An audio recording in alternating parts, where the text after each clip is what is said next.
Hola mi gente bella, Dios les bendiga, mi nombre es Michelle Nova, bienvenidos al canal, es totalmente un honor que estén aquí el día de hoy.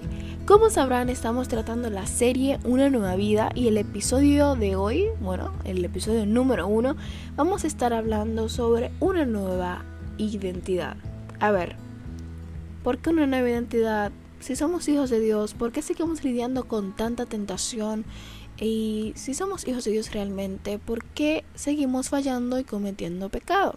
Son cosas que vamos a tratar el día de hoy. Y antes de comenzar, quiero sugerirte que escuches el episodio anterior, el episodio 0, donde hice una pequeña introducción acerca de lo que es esta serie, Una Nueva Vida, y para que estés mejor orientado de por qué estaremos tratando estos temas. Y así que nada, comencemos. Te preguntarás, ¿por qué una nueva vida? ¿Por qué este tema? Bueno, sabemos que como ya traté el tema de... me oriento mejor. Creo que los confundí. Se preguntarán, ¿por qué una nueva identidad?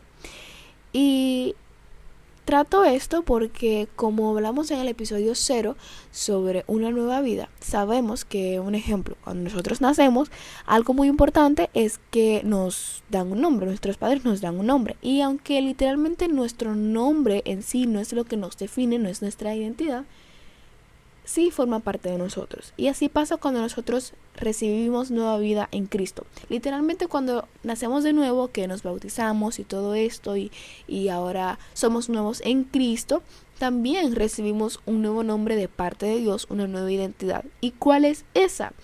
La de hijos de Dios. Y por eso vamos a estar hablando sobre nuestra identidad. Y básicamente voy a tratar diferentes puntos, no simplemente como, recibimos una nueva identidad, porque es fácil. Consiguiente a nuestro nuevo nacimiento en Cristo, entonces también recibimos una nueva identidad. Tal vez hay muchas personas que se pregunten, externas a nosotros, o tal vez nosotros mismos, que digamos, bueno, si somos hijos de Dios, eso quiere decir que ya no vamos a cometer pecado, o por qué seguimos lidiando con tantas tentaciones día tras día. Y bueno, no, para no darte una respuesta así como que, muy así, nada, sin investigar ni nada, pues me puse a investigar y a leer y todo esto, y me gustó algo que leí, es que decía, existe lo que es la condición y la posición. La condición es básicamente como, es basar lo que somos en base a nuestra humanidad, como lo que se trata en sí de nosotros. Les explico mejor. Y la posición es más basada en la palabra de Dios. Por ejemplo, nuestra condición es humana, pero nuestra posición, según la palabra de Dios, es que somos sus hijos, formamos parte del reino de los cielos. Y para ponerles un ejemplo, tenemos al mismo Jesús. Jesús, estando en su condición humana, limitado a la carne, a la humanidad, a la naturaleza humana, pues de todos modos él seguía siendo Dios y él formaba parte del reino de los cielos, era hijo de Dios. Y básicamente pasa lo mismo con nosotros, que aunque nosotros hemos recibido nueva identidad, nueva vida, somos ahora hijos de Dios por medio de Cristo, aún seguimos en nuestra carne, aún seguimos limitados a nuestra naturaleza pecaminosa. Y cuando hablo de naturaleza pecaminosa es porque saben que cuando Adán pecó, eso se extendió por toda la humanidad. O sea que debido a que Adán pecó, la naturaleza humana se convirtió en el pecado. Y por eso la Biblia habla de que nuestra naturaleza es pecaminosa. Y debido a eso es que nosotros, aun siendo hijos de Dios, fallamos, porque seguimos siendo humanos y es lo natural del humano fallar y cometer errores. Y en cuanto a las tentaciones, siempre van a estar, porque las tentaciones en sí, en cierto punto se encargan de forjar nuestro carácter, y como seguimos siendo humanos, no somos perfectos, aún no hemos alcanzado la perfección, pero estamos en el camino de alcanzar a quien sí fue perfecto, que es Jesús. Y mientras estemos en este mundo caído y sigamos limitados a nuestra naturaleza y a nuestro cuerpo, siempre van a haber tentaciones y siempre vamos a fallar. Y esa es nuestra realidad. Ahora, quiero leerles estos versículos de Romanos 6, del 1 al 6, para que puedan comprender y que realmente lo dice la palabra. Y dice Romanos 6, versículo 1: ¿Qué pues diremos? ¿Perseveraremos en el pecado para que la gracia abunde? En ninguna manera, porque porque los que hemos muerto al pecado, ¿cómo viviremos aún en él? ¿O no sabéis que todos los que hemos sido bautizados en Cristo Jesús hemos sido bautizados en su muerte? Porque somos sepultados juntamente con él para muerte por el bautismo, a fin de que como Cristo resucitó de los muertos por la gloria del Padre, así también nosotros andemos en vida nueva. Porque si fuimos plantados juntamente con él en la semejanza de su muerte, así también lo seremos en la de su resurrección, sabiendo esto, que nuestro viejo hombre fue crucificado juntamente con él para que el cuerpo del pecado sea destruido. El cuerpo del pecado sea destruido, a fin de que no sirvamos más al pecado. Repito este último versículo, el 6. Sabiendo esto, que nuestro viejo hombre fue crucificado juntamente con él, para que el cuerpo del pecado sea destruido, a fin de que no sirvamos más al pecado. Como les dije, seguimos viviendo en este mundo caído, limitados a nuestra humanidad pecaminosa por naturaleza. Pero cuando vivimos en Cristo, que nacemos de nuevo, nuestro hombre pasado se crucifica junto con Cristo. Y sabemos que ya nuestro gobernador, nuestra identidad no es el pecado, sino el Espíritu Santo. Mientras estemos en este mundo, vamos a seguir fallando y cometiendo pecado, pero ahora por medio de Jesús hemos recibido justificación, perdón y salvación. Y básicamente es eso. Por último, quiero dejar algo bastante claro antes de seguir al otro punto. Es que como hijos de Dios, que ahora somos, ¿por qué hijos de Dios? Porque ahora literalmente Dios nos ve como Él ve a Jesús.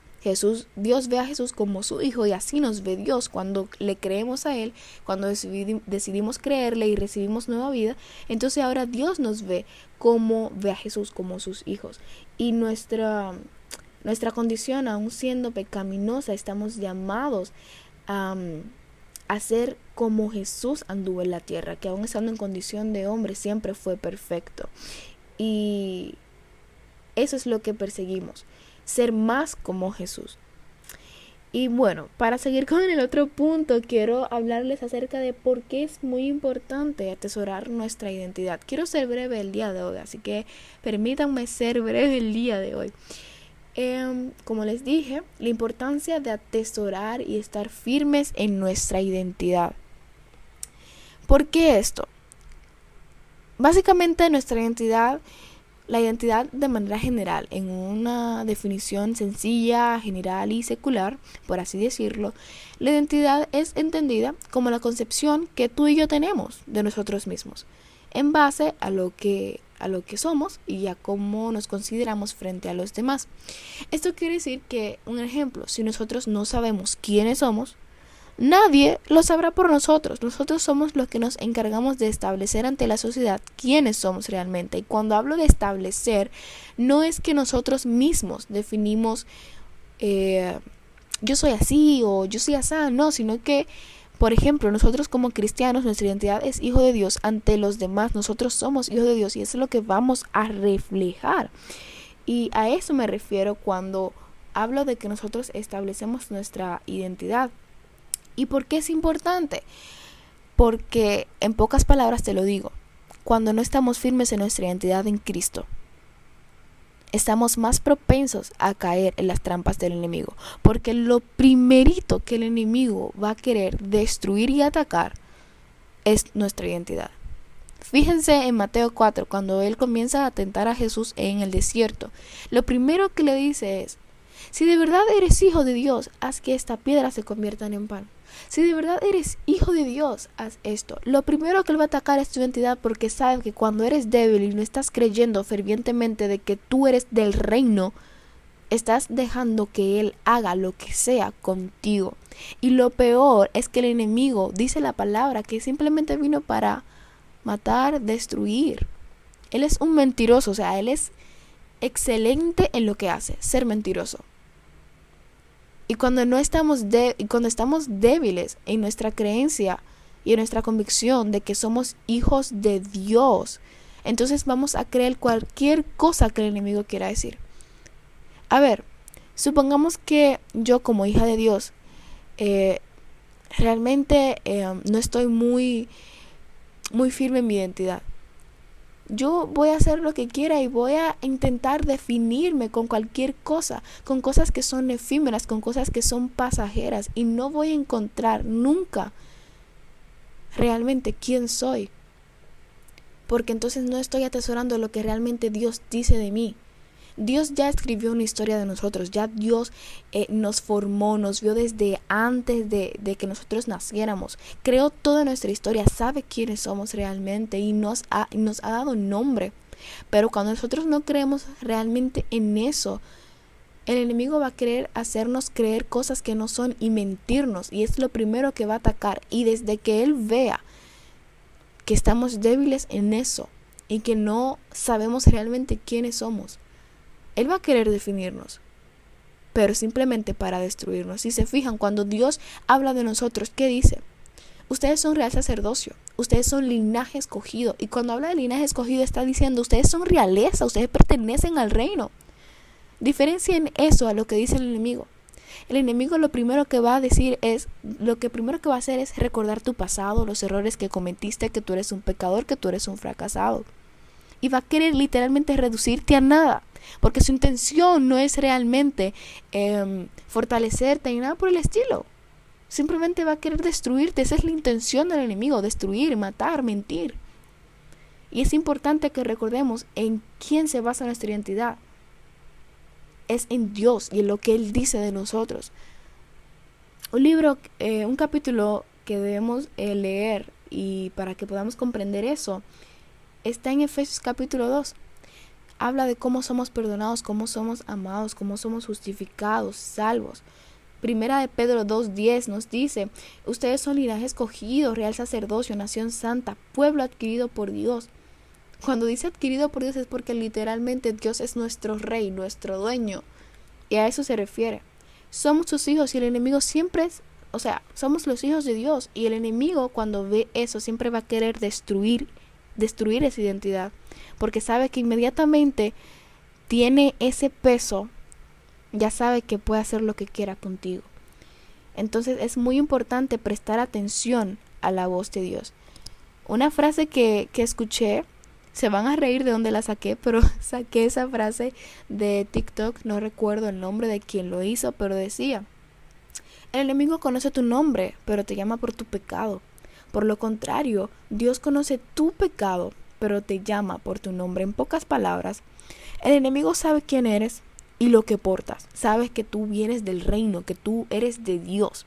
Pero él decide mentirte y hacerte creer que tú sigues siendo un pecador, que tú eres un fracasado, y mientras tú te sigas creyendo esas mentiras, vas a vivir como lo que él está planteando. Por el contrario, Dios dice: tú eres realeza, tú eres mi hijo.